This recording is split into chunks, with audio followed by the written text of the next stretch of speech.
Whether it's a new way to pay for goods, a thinner, faster notebook, or an entirely new product like the Apple Watch, no other company makes a simple product announcement such a highly anticipated event. One thing Apple is good at is taking risks, says CNET editor Lindsay Turrentine.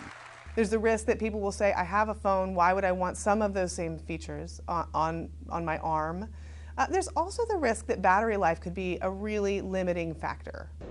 But risk has always been an important aspect of innovation. Some say CEO Tim Cook has succeeded in Apple's post-Steve Jobs era because he's willing to exchange stability to stay relevant. That's one of the main points in a new book by business motivation expert Kevin Paul Scott. He spoke with VOA on Skype.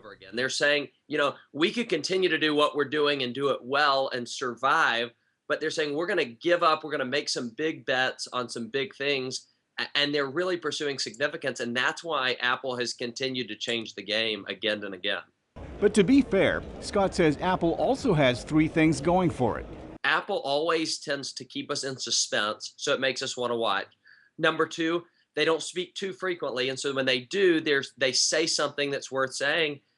And number three is they have a cult-like following.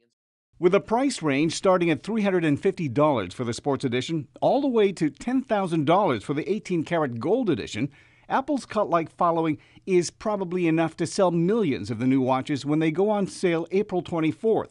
Regardless of how well it does in the second quarter, John Silva, president of the National Association for Business Economics, says Apple's success is proof that innovation sells even in a tough economy.